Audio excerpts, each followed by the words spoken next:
نصر የለም ያለ ጂሃድ ያለ ትግል የኢስላም ዳር ድንበር ሊከበር አይችልም ያለ ጂሃድ ያለ ትግል ሙስሊሞች በነጻነት የትም ቦታ ሆነው ጌታ አላህን ማምለክ አይችሉም የግድ ነጻነታቸው እንዲከበር የኢስላም ባንዲራ ከፍ ብሎ እንዲውለበለብ ምድር በአላህ ሸሪዓ እንድትተዳደር ጂሃድ ግድ ነው ጂሃድ ከሌለ እስልምና ውበት የለውም ሁሌ መስዋዕት በመክፈል ሁሌ በመበደል መብት ሊገኝ አይችልምና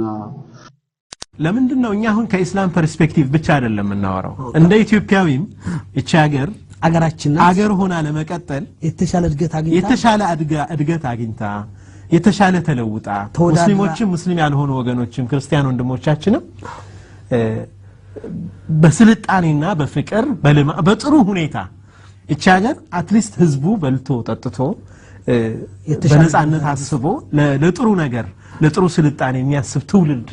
መፍጠር የሚያስችለው እነዚህን ነገሮች ከመንግስትም በኩል አስተዋጽኦ ያስፈልጋል በወጣቱም ላይ ደግሞ ንቃት መፍጠር ይጠይቃል መሳጂዶች ቤተክርስቲያኖችም የተለያዩ እምነት ተቋሞችም እነኚህን ነገሮች አዌርነስ መፍጠር ወጣቱ ትልቅ ነገር እንዲያስብ ለለውጥ እንዲያስብ خلاص يعني ለምንድነው ቤስት መሐንዲሶች ከኛ ሀገር